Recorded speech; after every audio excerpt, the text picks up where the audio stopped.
Check it out. This huge table is going to be the heart of our country kitchen. I had been thinking island would be good, and then because I've got the dysautonomia, I don't stand still comfortably for very long. And Emlyn and I thought, well, why not have a beautiful country kitchen? So we picked this up on the weekend from some wonderful people off Marketplace for, a song.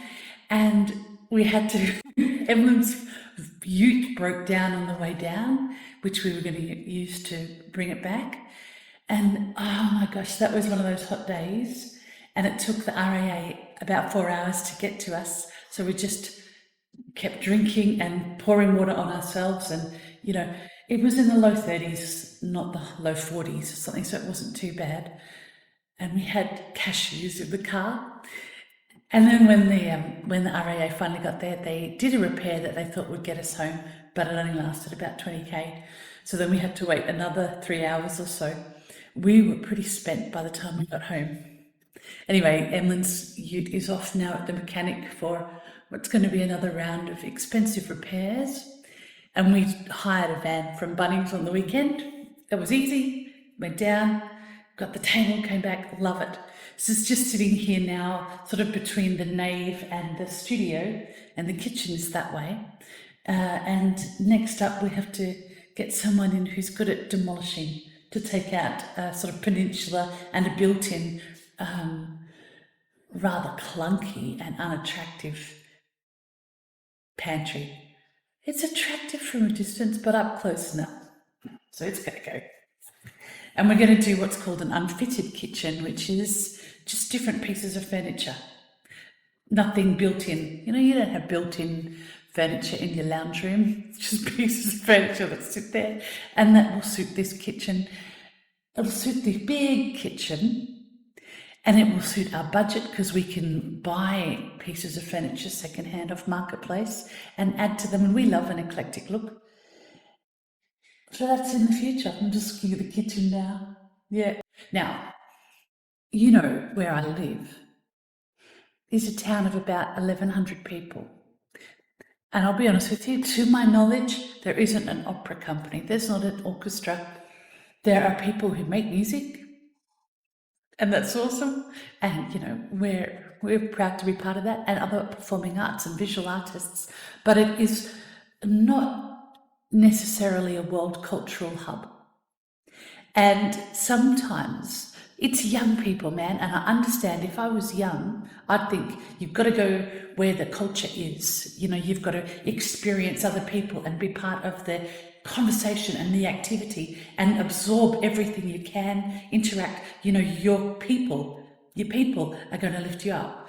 But at my age, I think I know what I'm about, I know where I'm going, and I need a lot of quiet time to just write and create and reflect. And I've been prolific since I've been here. And in the 21st century, no one is more than an email away, so I don't feel far from the centre. And the other day, I was reading this amazing book, The Summer Isles by Philip Marsden. And he is a travel writer, and he got himself a boat and travelled up the west coast of Ireland and Scotland at the end of summer, nervously at the end of summer, I think, because the weather got a little inclemental, perhaps that's the word I want. And he just wrote about his adventures, and he winds in myth, history, his current adventures, meeting the people. And one of the stories that got to me was this one. It's about a woman who had a promising start in life as a pianist, and then had injury and had moved to a wild Scottish island. And the reason it got to me is because of the thing that she said, which comes up in this story. So I'm going to read it to you. Her name is Margaret Fay Shaw. She had been born in 1903 to an industrial family in Pennsylvania, so she was American. She was the youngest of 5 sisters. Her father had a steel mill. In her autobiography, she remembers the air of prosperity, the books, the aunts and uncles, the dreamlike winter sleigh rides. But then her mother died when she was 7, and her father a few years later, and the prosperity melted away. With her sisters, she moved to a small flat in a small town. From an early age, Margaret showed a striking ability to play music by ear. At 18, she was accepted by a musical academy in New York. To help her pay her way, she found a job ushering box holders at Carnegie Hall. She remembered keeping open the little window in the box door to hear performances that then stayed with her for her whole life. She practiced 6 hours a day. That's hardcore. That's just an editorial. Where am I?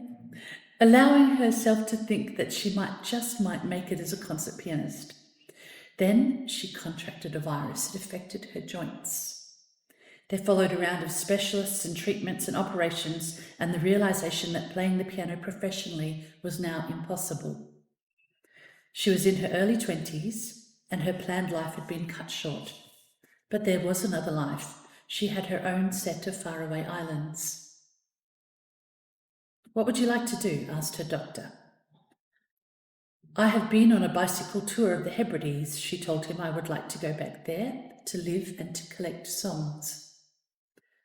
For 5 years, she lodged in an earthen-floored house with 2 people whose names I won't insult Scottish people by mispronouncing, a pair of Gaelic-speaking and Gaelic-singing sisters. In winter, they all sat round the fire. They taught Margaret and they sang, and other islanders came in and sang and told stories. In the summer, there was work during the long, light-filled days, and always song, milking songs, spinning songs, walking songs. In 1935, Margaret met the folklorist John Lorne Campbell, who shared her commitment to collecting what remained of island life. They married and spent their first summer living aboard John's 38-foot lug-sailed cruiser. Even Margaret found the boat cramped. It had no running water. When one of her uncles, this is my favourite bit, when one of her uncles sent her some money for essentials, Margaret went to Glasgow, selected a Steinway baby grand, and had it shipped back on a fishing boat. Essential. Got the Octavia Rose there. Yeah. Well, we still have roof leaks. So good on you, Margaret. A few years later, John came into a small inheritance and stretched it to breaking to buy the island of Kana. He and Margaret moved into the house, and Margaret installed her piano in the drawing room. It has been there ever since. Their house is now a museum. What drew Margaret Fay Shaw to these islands out on the opposite side of the Atlantic, and what made her stay? Her ancestry, in part, 4 generations back, the Shaws had emigrated from Scotland. The physical nature of the Hebrides was always important to her, colour and form of indescribable beauty whenever there is the least clarity. And the people, the loveliest people in the whole universe, for their unceasing toils, their fortitude on sea and land, their love of merriment and dancing and jokes, but above all, the music. And it was not enough just to listen and observe. She recorded.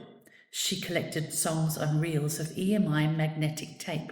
She copied down the Gaelic in notebooks, going over the spelling and grammar with native speakers.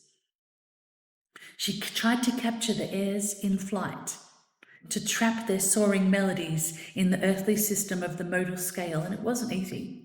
Time meant nothing to us, this is a quote. We worked at what we all enjoyed. When one song was declared to have been correctly taken down, someone would suggest another. Often people present would remember other verses, and I have known a song to begin with 1 verse and end with 11. Wherever there were people, she took down lore and stories as well as song, instances of second sight anecdotes, proverbs, riddles. The grey mare will go to England without wetting a foot. And folk cures. Oh, blister, rubber slug on it. There you go. And from everywhere she went and everywhere she lived during those years came the same stark impression that it was over. For all the depth of tradition, the generations behind every marriage, the centuries in every song, the oceans in every story, everything was on the cusp of extinction. Doesn't he write like a poet? Isn't it beautiful to read? The style as well as the story. It only made the urge to collect even stronger. And this is actually a story from the museum curator living in situ, and she says, I kept up with Margaret through her late 90s. Age affected her physically, but on the phone her voice was always strong. I once asked her the secret of longevity. Back came the drawl. Don't take any person too damned seriously, particularly yourself. Have fun. Don't listen to anyone's advice. It was when she was visited by a group of people and someone said to her, you are a long way from the centre of the world in the Outer Hebrides. And this is the bit. I am at the centre of my world. Oh, it made me cry. She said back. I crossed to the ferry waiting room. Beside it was a lifebuoy and a series of spirals painted by the children, continuous lines leading inward to the middle. The exhibition title was written around the lifebuoy, buoy for Americans. I am at the centre of my world. It made me uneasy. The soundtrack of the film, there was a film playing in the ferry waiting room, was now a hissy recording of Margaret playing Chopin's nocturnes. Black and white images accompanied it.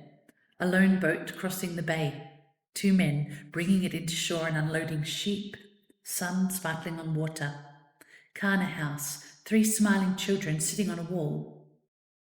I was suddenly overwhelmed by a feeling I couldn't quite explain, and my eyes filled with tears.